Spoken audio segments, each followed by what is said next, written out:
Hi everybody. This is my assessment of a bathroom remodel that we're going to be working on. I'm just going to give you some basic tips and ideas on how to be involved in your bathroom remodel so that you don't feel intimidated by the process. One of the first things you need to do is actually go into the space and do an assessment of the items that you currently have in there. What kind of shape are your walls in, your floors?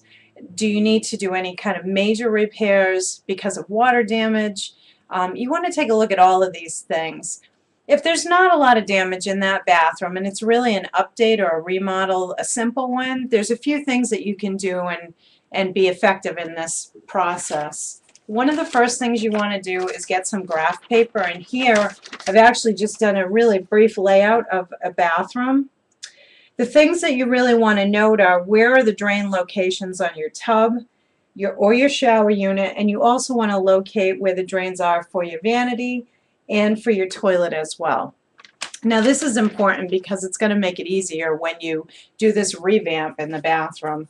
Along with the grid paper, you're going to need a ruler and a pencil, and you'll also need a tape measure to do this. You're going to need to also know window locations, any ventilation in the rooms, and the ceiling height of that space as well. So moving on, after you've looked at your surfaces, are they in need of repairs? Okay, let's assume that your walls, your tub, everything's in good shape. My suggestion would be to resurface those materials because it's going to reduce your cost significantly in that space. You'll also need to know what kind of shower system you have. And again, there are two types of shower systems. One is pressure balance. This is a simple system where you go in, you turn on the water, you wait for it to heat up, and you go in and you take your shower or your bath. The other system is a thermostatic system. It's a little more involved. It usually has volume controls that work with it. So in that situation, you could literally run a tub, the shower, body sprays, handhelds, everything simultaneously. Now this would be a huge waste of water, but you have that option with a thermostatic. And again, that's with the use of volume controls. So first you need to figure out what system that you have. Then the next thing, like I said, would be replacing the old toilet. Now the reason why this is important is because Americans waste about 38% of water just flushing the toilet. There's a lot of wasted water. Older toilets waste between 5 and 7 gallons per flush. So you want to go to a compliant toilet that's a 1.6 gallon, or there are actually some that are less than that. The other thing you want to do is make sure it's an ADA or a comfort height toilet. This will help older people that are in your home that maybe come and visit. Or if you plan on keeping this location, it's great for people that want to age in place. The other thing you want to think about are grab bars. Now, if your unit does not currently have grab bars, it's not a big deal. You can add them on. There's a company called Moen. They have a grab bar through Creative Specialties, and I'm going to note all those sites at the end of my presentation. What's great about this grab bar is you do not need a stud. It's not required. You can actually put these bars in. They have a molly that pops through the back side, and these grab bars can hold up to 300 pounds, which is significant. The other thing you want to take a look at is repurposing everyday items. And by the way, you know, replacing the toilet and going to using less water in your shower and everything, obviously the environment will thank you for it, and so will everybody else.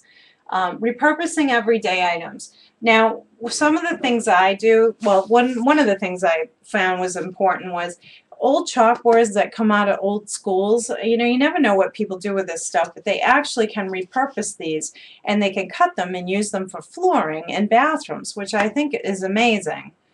The other thing is I have old glass vases. I get flowers and stuff from people. I use them for toothbrushes and toothpaste, or to hold hair clips, all kinds of stuff. The other thing I like is old china plates and cups and saucers are effective for soap dishes, as well as this particular person used an old tea tin, and they used chalkboard paint, which I thought was very smart, on the outside, and they actually wrote what's inside of it, so you could actually write toothbrushes. Mirrors that are old, this one has shells all over it, which is very popular in Cape Cod, and even old coral can be used to put rings on, or soaps, or brushes and stuff, which is kind of cool. Again, you wouldn't want to buy new coral because that would deplete from the ocean, and that's kind of a no-no these days. But they actually do reproductions that are great. The next thing I wanted to mention is the faucets. If you have old faucets but they're in good shape and they're not pitted and marred and scratched and a mess, you can actually rough them up with a little bit of fine grit sandpaper, and you can get metal spray paint, and you can change the finish. So from here you can change from chrome to an oil rub bronze. And I'm going to leave a site on this as well that will explain to you where you can go to get the information on that as well. This is a picture of resurfacing. So here's an old outdated green bathroom. Here's where they've done a white resurface. So instead of tearing out that entire bathroom, now they can actually utilize the space. So I think that's a really great idea as well. These are the resources that I used. This eHow site actually tells you how to refinish bathroom faucets. The resurface specialists, they're specific to Massachusetts, but if you go under surfacespecialist.com, you can find other ones throughout the United States. HGTV has two sites I went to. One's called 12 Ways to Repurpose Home Furnishings, and Green Design Creates Peaceful Bathrooms, and that was about the chalkboard flooring. Mowing Creative Specialties about the grab bars. And This Old House magazine is great. I mean, every issue is just full of great information for homeowners. And again, if you have any questions, you're more than welcome to go to my site, which is www.simpleelements with two E's in the middle.net, and you can get some information from there as well. I look forward to working with you again. I hope you liked my presentation, and hopefully we will see each other in the future. Take care.